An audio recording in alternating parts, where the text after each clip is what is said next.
जागरूकता को फैलाया जाए ताकि जो गलत फहमियाँ बीच में हो जाती है वो नहीं हो। तो मैं मेरे विषय पे आता हूँ। ये पहले जानकारी दी। गारंटी नहीं देने के कई कारण हैं। उनमें से एक कारण है कि जो शरीर की संरचना है वो बहुत जटिल है ना। इसके अंदर जैसे अगर किसी को एक दवाई दी तो उस दवाई का उस पर क्या असर होगा ये किसी को भी मालूम नहीं है। कई जने उससे एलर्जिक होते हैं, कई जने नहीं होते हैं। तो ये नहीं कह सकता कि भाई ये एलर्जिक है तो ये एलर्जिक क्यों नहीं है। दूसरा, जो संरचना होती है, जैसे हम सब के दो आँख है तो एक दो कान है, सबका बाहरी संरचना तो एक जैसी है। और जब अंदर जब हम जाते हैं, जब ऑपरेट करते हैं तो हमें बहुत अलग अलग डिफरेंसेस मिलते हैं। तो इसलिए भी जब ऑपरेशन होता है तो गारंटी देना बहुत मुश्किल है, क्योंकि ये पता नहीं होता है कि कौन सा आदमी किस तरह से उस चीज़ को रिएक्ट करेगा। तीसरा कारण होता है कि मरीज की इम्यूनिटी जो है प्रतिरोधक क्षमता, अगर उसकी प्रतिरोधक क्षमता खराब है तो ज़रूरी नहीं है कि जो हम रिस्पॉन्स चाहते हैं वो उस तरह से आए। तीसरा है कि बीमारी की स्टेज क्या है। अगर मरीज हमारे पास जल्दी आ जाता है तो उसके रिजल्ट अच्छे होने की संभावना ज़्यादा रहती है। उसी तरह से उसकी जीवन शैली क्या है।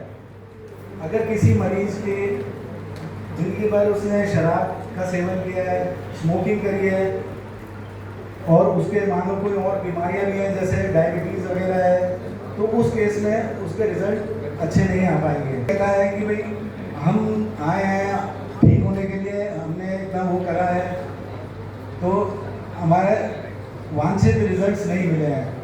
तो हम सब यही कह सकते हैं कि भाई हम प्रयास कर सकते हैं। आपको अच्छा सा अच्छा ट्रीटमेंट, जो गाइडलाइंस है, जो WHO की गाइडलाइंस है, जो हमारे इंडियन मेडिकल काउंसिल की गाइडलाइंस है, उसके तहत हम कर सकते हैं। अब मरीज अच्छा होगा नहीं होगा इसकी कोई गारंटी नहीं रह सकता है। जहाँ तक बस 1 मिनट में मैं खत्म कर रहा हूँ। कई सवाल होता तो आज मैं मेरे माँ बाप का श्राद्ध नहीं मना रहा होता, वो भी अभी जिंदा ही होते थे। जब भी कोई पेशेंट आता है तो कई बार सीरियस कंडीशन में भी होता है, नॉन सीरियस कंडीशन में भी होता है, हर प्रकार की कंडीशंस होती हैं। वो डिपेंड करता है कि वो पेशेंट किस स्टेज पे डॉक्टर के पास आया है। अब अगर बेसिकली डॉक्टर को हर पेशेंट का इलाज करना उसका धर्म है, चाहे वो सीरियस पेशेंट हो, चाहे वो नॉन सीरियस पेशेंट हो, चाहे वो किसी भी कंडीशन में, उसको एक्सेप्ट करना उसका धर्म है। पेशेंट को एक्सेप्ट, ये हमारी जो नेशनल मेडिकल काउंसिल है, जो कि पहले इंडियन मेडिकल काउंसिल थी, इसकी गाइडलाइन भी है कि अगर डॉक्टर कहीं भी, नॉट इवन अपने क्लिनिक पे, मान लीजिए डॉक्टर कहीं सड़क पे भी जा रहा है और अगर उसने देखा कि वहाँ रोड एक्सीडेंट है और पेशेंट वहाँ है, तो उसका धर्म है कि वो उसको अटेंड करे और उसका इलाज करे, जो भी वहाँ पे जो सुविधाएं उपलब्ध हैं उसका इलाज करे। लेकिन अब क्या हो गया है, डॉक्टर डरने लगे। डॉक्टर पहले तो ये होता था कि साहब एक्सीडेंट हो गया सड़क पे और अगर कोई इसको पास के अस्पताल में भी ले जाएगा तो वो मेडिको लीगल कॉन्सिक्वेंसेस में फंस जाएगा। तो अब तो डॉक्टर डरने लग गए हैं। डॉक्टर इस बात से डरने लग गया है कि मैं पेशेंट को बचाने जाऊंगा, अगर मेरा पेशेंट को कुछ हो गया तो बाद में मेरा क्या हाल होने वाला है, मेरा समाज के लोग क्या कहेंगे, मेरे मीडिया के लोग क्या कहेंगे, सोशल मीडिया पे मेरा क्या हाल होगा, मेरे हॉस्पिटल में तोड़फोड़ होगी, मेरे खिलाफ FIR हो जाएगी, मेरे को आके पुलिस तंग करेगी, या मेरे को मतलब मेरा तो सारा जो मैंने नेम फेम कमाया खत्म हो जाएगा। और उस डर की वजह से क्या हो जाएगा, डॉक्टर पिक एंड चूज करने लग गया। हमारे में जो बीकानेर तक हॉस्पिटल है वो सबसे पहले आपको मिलता है, तो उसमें भय नहीं होना चाहिए। अगर उसमें भय होगा, नरेश रियांटी तक कैसे पहुंचेगा पेशेंट, रेफर होते होते वो डिफरेंट है। यहाँ भय होगा तो पिक एंड चूज करना पड़ेगा, पहले अपनी जान बचाएगा। डॉक्टर भी इंसान है, उसका भी परिवार है, उसका भी धंधा है, ठीक है। दूसरी बात, लेफ्ट पैर राइट पैर का हो जाए या लेफ्ट गुर्दे की जगह राइट गुर्दा निकल जाए, तो हम ये नहीं कह रहे कि हम किसी भी गलत काम का कोई सपोर्ट नहीं करते, लेकिन अगर लेफ्ट राइट हो जाए तो उसके लिए भी प्रावधान है।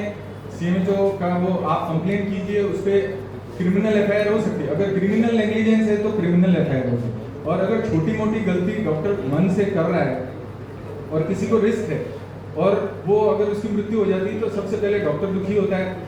सरकारी हॉस्पिटल में डॉक्टर नौकरी कर रहा है, लेकिन प्राइवेट हॉस्पिटल को खुद के नाम पे ही कमाएगा जिंदगी भर। वो थोड़ी चाहेगा कि हमारे हॉस्पिटल में मृत्यु हो जाए, और आज के सिनेरियो में तो बिल्कुल नहीं चाहेगा। मृत्यु होते ही क्या हो रहा है आप देख ही रहे हो। तो अब लेकिन इस सिनेरियो में यूं है कि अगर किसी की हेलमेट की दुकान है, कोई हेलमेट खरीद के जाता है, वो पहन के 100 पे गाड़ी चलाता है और बाइक एक्सीडेंट होकर मृत्यु हो जाती है।